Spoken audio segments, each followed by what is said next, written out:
Pregunta. Mañana 4 de abril a Ricardo López Murphy lo nombran ministro de Economía.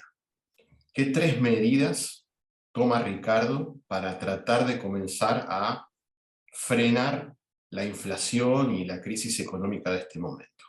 Yo creo que una cosa que le haría muy bien a la sociedad sería eliminar los cupos, todos los cupos, todas las prohibiciones de exportar, de importar, o sea, comenzar a funcionar con cierto realismo, alinear los precios energéticos. Por ejemplo, un problema enorme que nos puede llevar a una catástrofe es el problema del gasoil, o sea, que no tengamos para recoger la cosecha. Y eso ocurre porque pretendemos que el precio sea 55 cuando en el mundo es 110. Eso no se puede hacer. O sea, si importamos más del 30% de la oferta, terminamos digamos, en un problema muy grave. Y yo diría alinear los precios, ir saneando el fisco, tratar de bajar gasto. Por ejemplo, hay dos leyes que yo las haría rápidamente. Una, ni necesitamos ley. Una es la de boleta única, porque eso cada 2 años le engendra al país gastos por más de $1.000 millones, y con boleta única desaparecen. O sea, una medida que te ahorra $1.000 millones cada 2 años es una cosa extraordinaria. Además, te ahorra todos los fraudes, todo el aparataje político para hacer fraude, todas esas porquerías que hay en nuestra cultura política. Segunda medida, permitirle al Banco Central emitir billetes de 10.000, 20.000, 50.000 pesos, que eso también bajaría los costos de emisión de 600, 700 millones de dólares a algo así como 10, 20 millones. O sea, ahí nomás te ahorré 1.500 millones de dólares con dos medidas. Y algo similar haría con, digamos, no usar los aviones para trasladar a la señora Calafate, digamos, medidas que impliquen cierta austeridad, cierta razonabilidad, cortaría mucho de los subsidios rápidamente, es decir, trataría de balancear las cuentas fiscales y pasaría la ley de empleo el proyecto de ley de empleo del diputado López Murphy, que tiene una serie de reformas menores, pero que terminarían con la litigiosidad en las pymes, y eso daría lugar a una gran expansión, porque terminada la litigiosidad y pudiendo contratar mano de obra sin riesgo de juicios laborales o juicios extravagantes, eso expandiría la oferta, generaría, digamos, la flexibilidad que esta economía carece. Muchas veces la flexibilidad es porque aparecen competidores, porque aparece gente que hace las cosas más baratas. Todo eso hoy está, digamos, ausente en la Argentina por el problema de rigidez laboral. Entonces, todo eso no es que resolvería el problema, pero ayudaría, iría cerrando la brecha fiscal lo más rápido que se pueda, y en ese conjunto de circunstancias ir preparando un proceso de estabilización, que puede ser con una caja de conversión, con la dolarización o con metas monetarias. La diferencia entre las tres es la demora. La dolarización le encanta a la gente porque de golpe estabiliza, eso es cierto. Como la convertibilidad lo hizo, ¿no? O sea, de golpe se acaba la inflación. Ahora, para que eso funcione necesitamos que el déficit, o si uno quiere la necesidad de financiamiento de la Argentina, sean manejables. Y eso requiere pasar de déficit primario de 2,5, como está el acuerdo, a un superávit primario de 1, 1,5%. Hay que hacer algún esfuerzo ahí, no imposible, pero sacar el privilegio. Hay que hacer en inglés se llama un Public Expenditure Review, para ponerlo en castellano o español corriente. Lo que necesitamos es empezar de cero todas las instituciones que tiene el Estado. Es decir, ¿este organismo se justifica o lo podemos fusionar con otro? Y si los dos que vamos a fusionar se justifican o lo podemos eliminar. Es decir, digitalizando la acción de gobierno. Es decir, en muchos países más avanzados que el nuestro, por ejemplo en Estonia prácticamente no hay cola en ningún lado, porque todo se hace electrónicamente. Probablemente nosotros tengamos un espacio en la justicia, en la administración pública formidable de modernización, que durante el periodo de Macri intentó hacerse con mucha resistencia, pero se había avanzado mucho en el expediente electrónico. Este gobierno volvió para atrás eso, porque claro, el expediente electrónico, vos lo sabés mejor que yo, no permite algunas cosas que el expediente físico permite, o sea, pero todo ese cambio yo creo que generaría un gran ahorro, eh, como también yo creo que lo generaría la, digamos, la eliminación de compras absurdas, de decisiones disparatadas, de nombramientos disparatados. Por ejemplo, yo me leo el boletín oficial casi como un elemento complementario a mi despertar, como me enfurece cada vez que lo leo, me despierto, es un indignador que tengo, porque lo que ves ahí es que se designa gente que no tiene las calificaciones, entonces vos haces un decreto de excepción para nombrar gente que no ha terminado la secundaria o no tiene el título que el cargo requiere.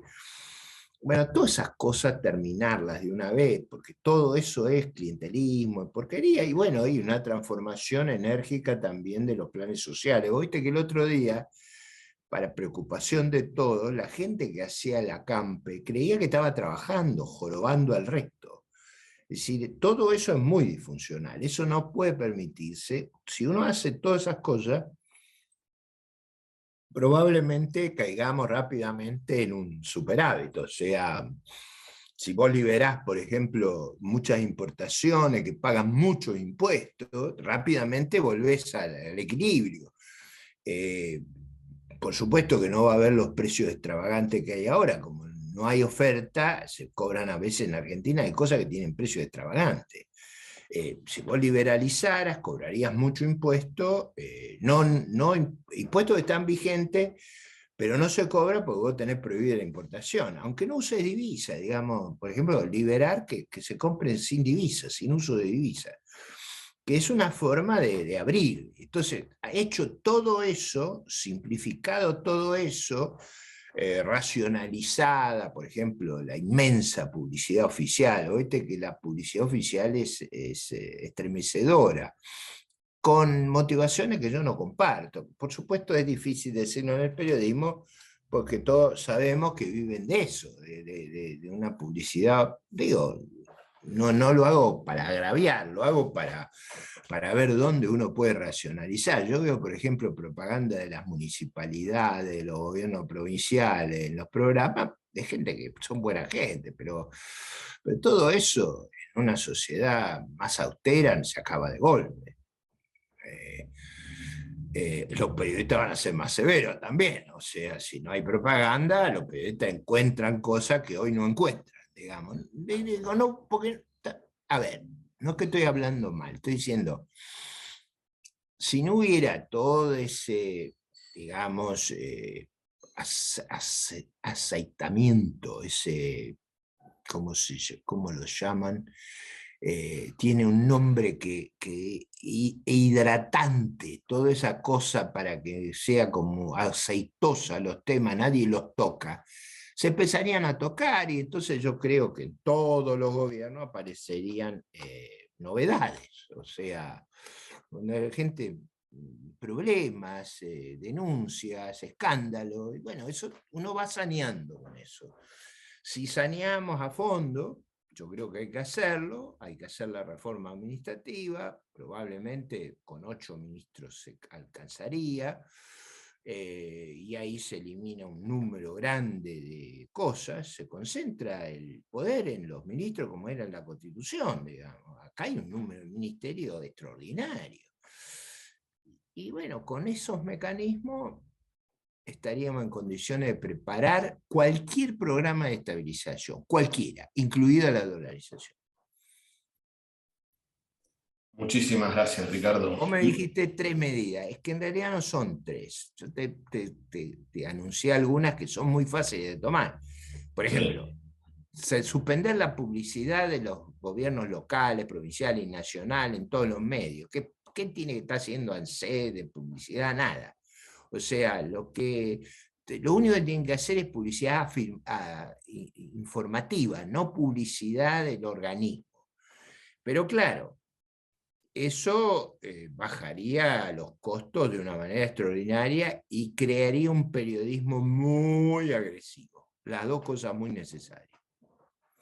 sí, totalmente. Igual sabemos que la publicidad en realidad es propaganda política, pero No, claro, está bien, pero digamos el planteo ¿cuál sería? Si vos cambiás las reglas de juego de nuestra sociedad, eso inmediatamente produce saneamiento.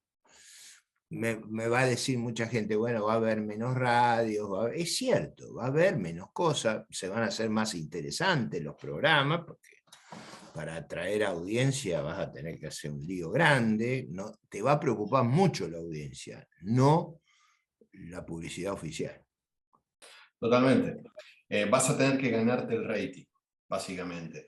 Bueno, eso generar, digo, todo eso produce saneamiento y yo creo que va a haber un gran saneamiento. Yo creo que la Argentina abierta, con una revisión del sector público, institución base cero, presupuesto base cero, preguntar, digamos, uno pone un equipo en el Ministerio de Hacienda en serio a preguntar qué se hace, por ejemplo. Yo no tengo ganas de hacer esa tarea, yo ya fui ministro de Economía, no es una tarea que quiero hacer. Me parece que yo tendría que cubrir otro rol y eso es más sano, que tiene que ir gente más joven. Pero yo no tendría problema en presidir una comisión de reordenamiento del sector público, un SAR del reordenamiento y desregulación.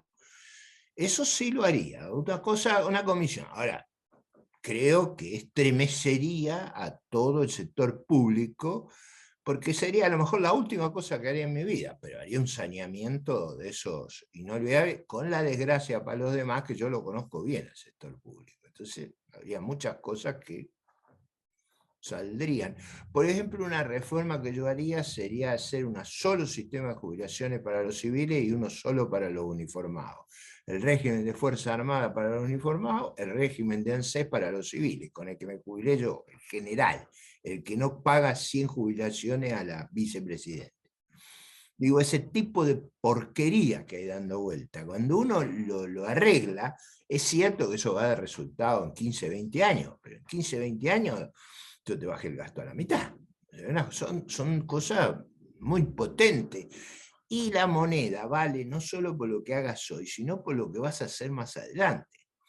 Por ejemplo, yo espero que en esta vez este gobierno tan desastroso genere como un anticuerpo, como un poderosísimo anticuerpo, para que no vuelvan más, porque solamente la amenaza de que vuelven produce un desaliento enorme en la inversión. O sea, se ha sufrido mucho este periodo, es de mucho dolor lo que pasa. Vos pensás que con el gas al precio que está, que son más o menos 12, 13 veces lo que nos cuesta sacarlo, nosotros tendríamos que estar viviendo una euforia, pero de esas descontroladas. Tendríamos que estar produciendo 70, 80 mil millones de dólares de venta de gas, los barcos congestionados en Chile y en Argentina, sacando grandes gasíferos, pero saliendo uno a cada hora de las terminales y generando fertilizantes y generando petroquímica y con los fertilizantes teniendo 210, 220 millones de toneladas y eso haciéndolo pollo, carne, cerdo, una cosa, no habría gente para trabajar. Sería una cosa tremenda. Habría que sacar los planes porque la gente toda está trabajando y se acabaron los planes. Bueno, se producirían unos ahorros extraordinarios, no solo los negocios. Ahora, ¿por qué no pasa eso? Porque está esta gente. Esta gente actúa como un boicot a la inversión. Porque generan pánico que si no te confiscan hoy, te confiscan mañana.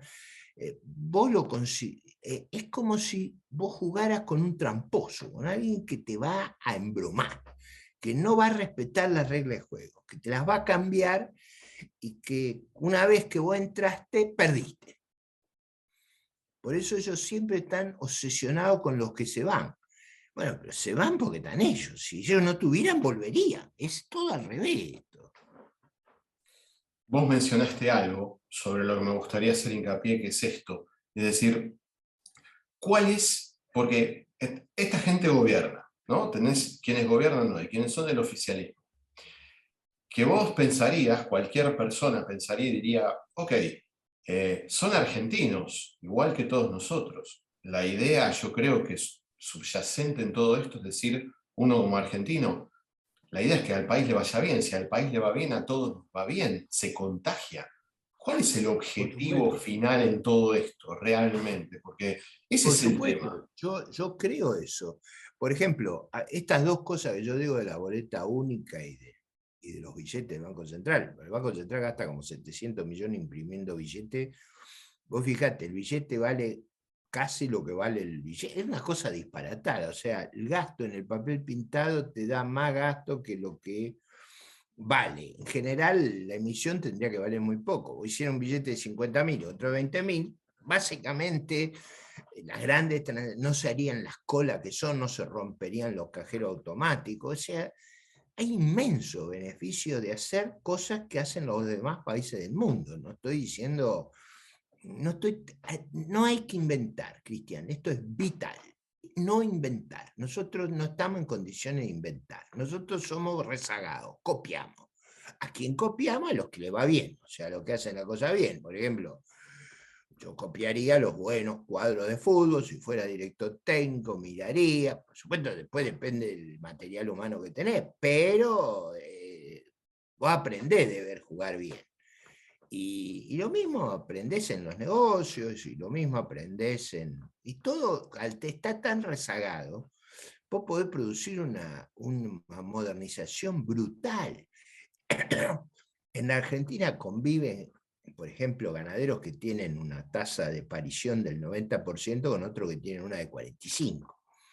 Si vos generaras una tecnología que tenés disponible y la usan todos, bueno, se produce un aumento de productividad espectacular, pero eso no pasa de nuevo, para eso hay que invertir, hay que enseñar, hay que, digamos, le tenés que permitir al que sabe hacer las cosas alquilar el campo del otro, pero el tipo tiene un miedo acá que lo roben, que es fenomenal, no que lo roben los cuatreros, que lo robe el gobierno.